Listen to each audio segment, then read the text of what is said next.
Assalamualaikum dan kembali lagi ke Izzat Review semua. So dalam video kita hari ni Izzat nak membahas tentang scan majalah dan juga bocoran episod 1 sampai 4 Ultraman Blaza. Ya, seperti yang kita tahu, tak lama lagi Ultraman Blaza akan dikeudarakan dan Izzat semestinya tak nak melepaskan peluang lah untuk bahas segala informasi berkaitan dengan Ultraman Blaza. Tapi sebelum kita mulakan pembahasan mengenai magazine scan dan juga bocoran episod 1 sampai 4 Ultraman Blaza, macam biasalah kita ke intro kita dulu, okey?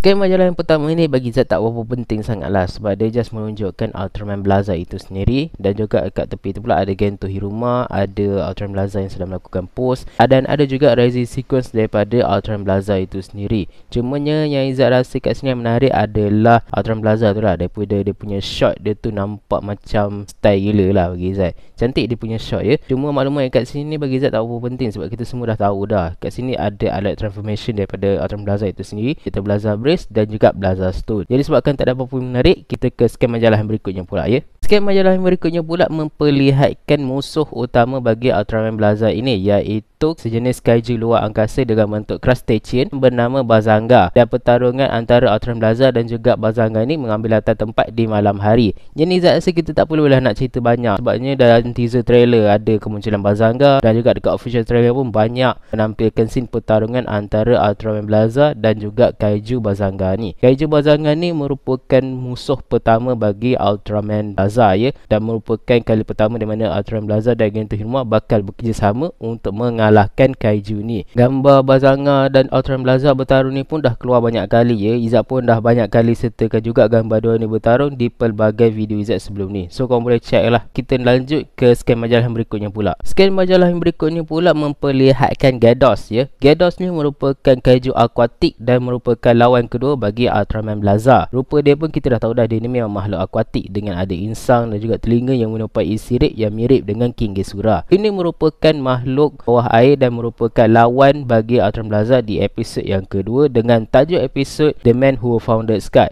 Dan kemunculan dia ni akan menjadi misi utama bagi Amy Aobe lah. Sebabnya macam sebelum ni Izzat dah terangkan, ada scene di mana Amy Aobe dan juga nelayan-nelayan apa semua sedang melihat ke satu arah. Dan Izzat rasa episod tu ada kaitan dengan kemunculan Gyarados ni. Ada juga beberapa gambar dekat situ yang menunjukkan Gyarados ni sedang diserang oleh pasukan Sky yang sebenarnya ada juga dalam official trailer. Dan ada juga scene baru yang mana Gyarados ni sedang memakan kontainer yang berada di bawah air. Dan ada juga gambar pertarungan yang menunjukkan Ultraman Blaza ni sedang bertarung dengan Gyarados ni. Izzat rasa dekat dalam trailer pun kita pun diperlihatkan lah dengan pertarungan dua-dua macam mana. Kalau kau nak tahu scene selanjutnya, kau tengok je lah dekat dalam trailer tu, okey? Di page yang sama yang menunjukkan adegan pertarungan antara Ultraman Blaza dan juga Gyarados tu, kita ni pun diperlihatkan juga dengan beberapa teknik daripada Ultraman Blaza itu sendiri. Ada spirit barit yang merupakan sejenis tombak cahaya yang akan dilemparkan ke arah musuh dia. Ada juga Blaza Kick yang merupakan sejenis tendangan milik Ultraman Blaza, dan juga ada juga Ultra Chop yang merupakan Izzat rasa salah satu gerakan yang cukup familiar lah dekat dalam franchise Ultraman ni. Kita lanjut ke scene berikutnya, okey? Majalah yang berikutnya pula memperlihatkan kaiju yang ketiga daripada Ultraman Blaza itu sendiri, iaitu bernama Taganula.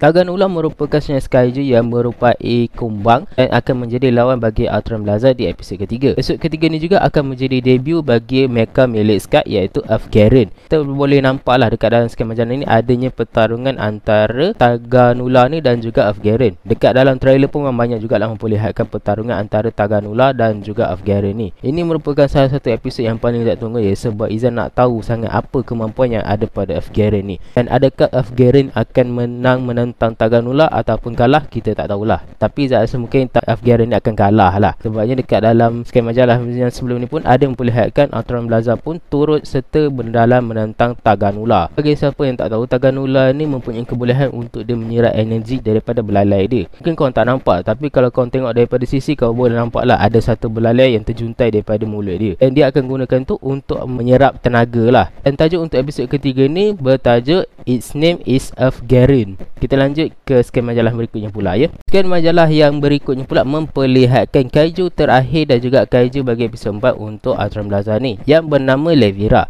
Levira ni bagi Izzat merupakan salah satu kaiju dengan rupa yang paling pelik dan juga paling menyeramkan lah. Apatah lagi suara dia. Kalau korang dah tengok press conference tu, korang tahulah suara dia macam mana. Memang sangat creepy.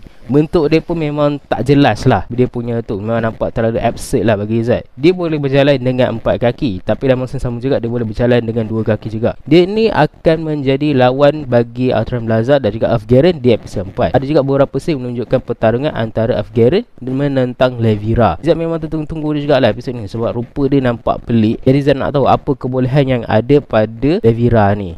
Scan majalah yang terakhir pula menunjukkan mainan Gyarados dan juga mainan Levira, dan dekat sini dia pun adalah juga menunjukkan Ultraman Blaza sedang bersama dengan lagi 2 siluet kaiju. 2 kaiju ni bentuk dia kita dah pernah tengok lah dekat dalam press conference, cuma nama dia Zat tak tahulah apa. Banyak sangat nama dan nama dia orang bagi Zat sangat complicated untuk Zat sebutkan. Tapi dekat sini juga ada juga menunjukkan mainan Gyarados dan juga Levira. Dan dekat bahagian mainan Gyarados tu kita ni diperlihatkanlah dengan kemampuan lain milik Gyarados ni, yang mana Gyarados ni mempunyai antena dekat kepala dia dan antena dekat kepala dia tu pula boleh memanjang. Mirip-mirip lah dengan anglerfish. Kalau korang tak tahu, anglerfish tu adalah ikan yang berada di laut dalam. Dia mempunyai satu antena yang punya cahaya, dan biasanya dia ni akan menggunakan cahaya itu untuk mengumpan ikan kecil untuk pergi ke arah dia. Bila ikan tu sampai kepada dia, dia akan menunjukkan muka sebenar dia yang sangat menyeramkan, dan dia akan membaham ikan tu. Bagi Izzat sukalah dengan detail-detail macam ni sebab dia tak hanya berlaku secara fiksi, tapi dia mengambil reference daripada dunia nyata. Itu yang bagi saya suka lah dengan Gyarados ni. So itulah dia ya, beberapa bocoran dan juga scan majalah daripada Ultraman Blaza.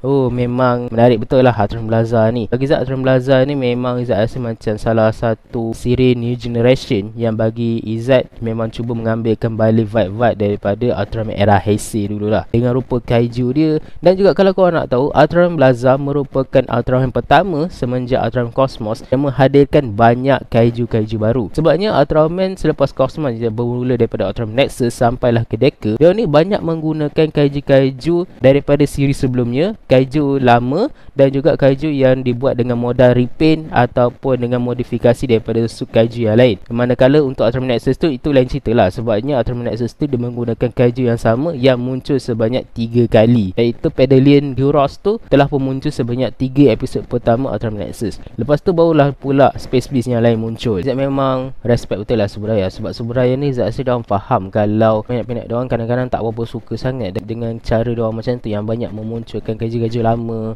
kaiju yang sama, hanya repaint, dan ada juga yang modal dia hanya modifikasi daripada suit je. Jadi diorang faham mengenai benda tu, dan diorang pun cubalah nak buat satu yang baru untuk peminat-peminat diorang untuk tahun ni. Respect lah Subraya sebab sanggup buat benda macam ni kan. Kaiju-kaiju yang Izzat dah bahas tadi tu sebenarnya semuanya adalah kaiju-kaiju original, bukannya modifikasi daripada saksa Ultraman yang lama ataupun saksa yang pernah muncul dekat Deka dulu ke, tak ada ya. Semua ni adalah kaiju baru. Sebenarnya ini hanyalah sebahagian saja, sebab takkanlah dia nak tunjukkan semua sekali kat episod mana raksasa ni muncul, episod mana raksasa ni muncul. Jadi macam tak seronok lah. Jadi dia orang ni sebenarnya banyak lagi kaiju baru, cuma yang diperlihatkan masa sekarang ni hanyalah 4 saja. Bagi Izzat, ke semua kaiju-kaiju dia orang yang original ni, bagi Izzat memang sukalah daripada segi design dia apa semua.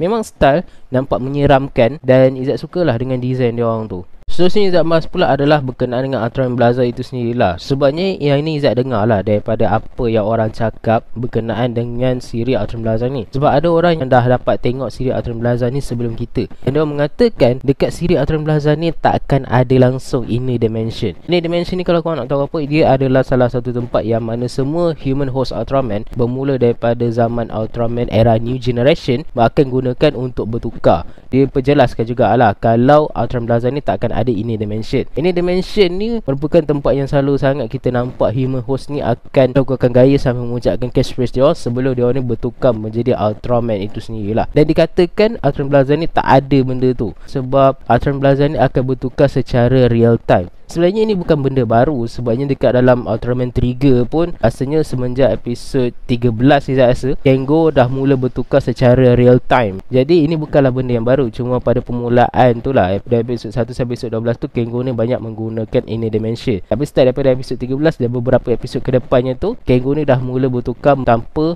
inner dimension, dah bertukar secara real time. So Blaza ni Izzat rasa diangkat sekali lagi lah, tapi kali ni Izzat rasa mungkin secara menyeluruh. Tapi Izzat tak tahulah sama ada itu akan berlaku berlaku untuk keseluruhan siri, ataupun ada sesetengah keadaan baru diorang pakai inner dimension. Sebab dekat dalam sekian majalah ni ada inner dimension, jadi Izzat tak apa tahu sangat adakah Azhar ni akan tak menggunakan inner dimension daripada satu sampai akhir, ataupun hanya ada sesetengah situasi saja yang dia akan menggunakan inner dimension pun kita tak tahu. Bagi Izzat, siri Ultraman Plaza ni memang salah satu siri yang bagi Izzat memang diorang bagi banyak betul lah diorang punya tenaga dan juga idea diorang untuk menghasilkan siri ni. Sebab siri ni memang lain daripada yang lain lah dengan Ultraman sebelum dia, macam Decker dan juga Trigger lah. Dan bagi Izzat sangat berpuas hati lah dengan effort yang diletakkan oleh Suburaya dekat dalam siri Ultraman Plaza ni. Izzat pun memang tak sabar betul nak nonton siri Ultraman Plaza ni. Dan Sabtu minggu depan pula kita akan ada preview special daripada Ultraman Plaza sendiri. Kita boleh cakapkan ini macam episod kosong lah bagi Ultraman Plaza tu. Dan korang jangan lupa stay tune juga dekat dalam channel Izzat, sebab Izzat akan bahas episod kosong tu ya. Sebab dia akan banyak informasi dan juga scene-scene baru yang kita akan dapat sebelum kita tengok Ultraman Plaza ni. So jangan lupa tengok episod kosong Ultraman Plaza yang akan ditayangkan pada minggu ni, Sabtu ni.